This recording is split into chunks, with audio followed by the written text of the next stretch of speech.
A few years ago, when I was 25 years old, during a talk show where I was a guest, I was asked, how do you define yourself? Are you a right-wing? Are you a liberal?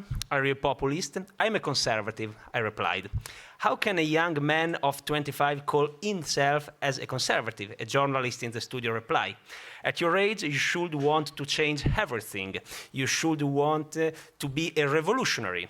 And I replied, today, for a young person, to be a conservative is the most revolutionary thing there is. A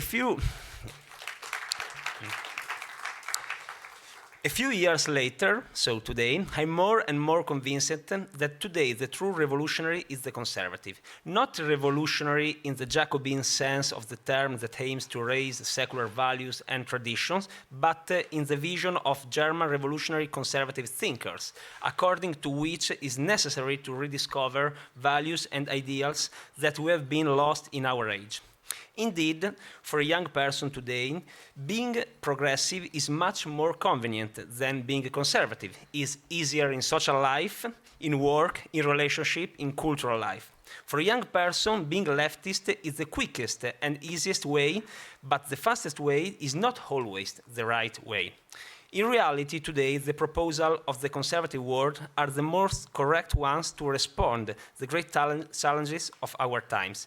The need to defend our European and Western identity under attack, the defense of freedom of speech increasingly restricted in university are only two examples.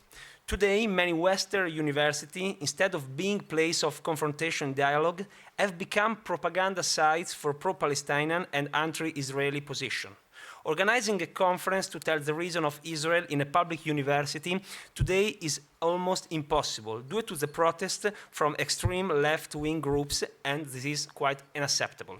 At the same time, conservatives oppose the crazy ideas of politically correctness and cancel culture, starting with language. Recently, the University of Trento, in my country, in Italy, approved a new regulation on the so-called inclusive language, in which, in order to avoid using the so-called shower or asterisk instead of the male and female gender, they decided to use only female words even when referring to a man. This is something unbelievable and crazy. Speaking of crazy decision, being a conservative today also means opposing the dogmatic and ideological ideas of the European Union, starting with the green policy.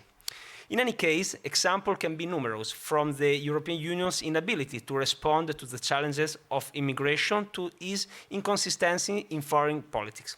Conservatives can only oppose the European Union desire to regulate everything with laws, directive regulation, and a Marxist-style dirigist and bureaucratic vision. If the proposals of the conservatives are the best answer to the challenges of our time, why do we have difficulty being spread among many young people? The problem is not just the ideas or the absence of figures in the conservative world, but the ability of the left to control the main challenge of information and communication. Today, we have moved from the traditional cultural hegemony, so newspaper, publishing house, school, university, to a new form of cultural hegemony. In addition to traditional communication channels, the left has managed to gain control of the two main tools used by young people, social networks and TV series. Despite our articles, our books, the amazing conference that we organize, the vast majority of young people, unfortunately, spend their time in front of computers and mobile phones. In the social media and television, the dominance of the liberal world is absolute, between influencers followed by millions of young people who spread pro-gender, pro-immigration, pro-ideological environmentalism message, and TV series with scripts full of ideology. From the TV series with Black Cleopatra to Snow White, who erases the Prince Charming in the name of inclusivity because the prince is against female emancipation, the examples of woke madness are numerous. from gender theory to critical race theory to decolonial studies. In Europe, we are importing the most negative aspect from American campus and university, as Christopher Rufo explained in his book, American Cultural Revolution.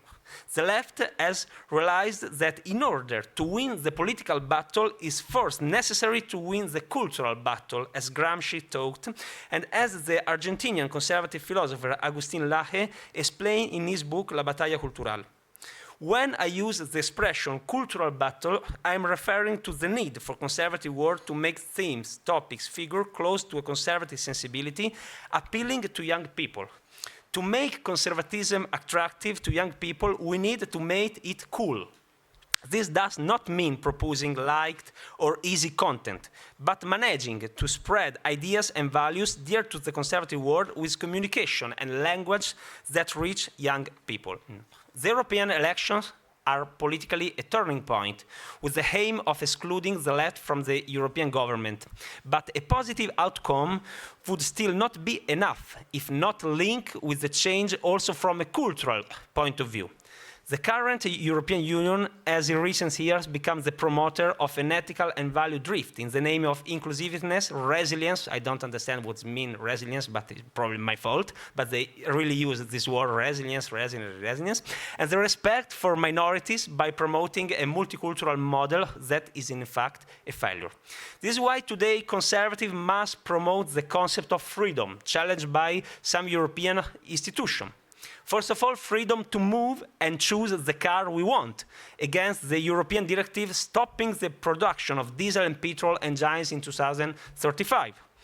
Second, freedom to live in the house we want, against the Greenhouse Directive, which is in initial version forbade selling or renting a house if it was not efficient. Freedom to eat what we want, and you can imagine how for us as Italians it's important to eat what we want, without farmers being accused of being polluters instead of food producers. Freedom to do business without dirigist obligation imposed from above through rules and bureaucracy. Freedom to defend our borders from the danger of uncontrolled immigration. Freedom to defend our lifestyles from a multicultural model that has proved to be a failure. Freedom to defend our identity and our roots increasingly under attack. Freedom to speech as we wish in response to those who would promote a standard and inclusive language. But freedom must also be combined with ethics, which is why voting for abortion as a fundamental right in the European Union, as happened a few days ago in the name of a supposed freedom in this case, is wrong. Pope Benedict, in his book Without Ruth, Senza Radici, explained it perfectly. Freedom without ethics becomes nihilism and relativism. As conservatives, we must fight for the right to life and spread this message, especially to the younger generation. Finally, we want to be free to live as we want. This is why I would add two more words to the triad God, homeland, and family. The two words that I want to add are God, homeland, family, ethics, and freedom. Thank you very much.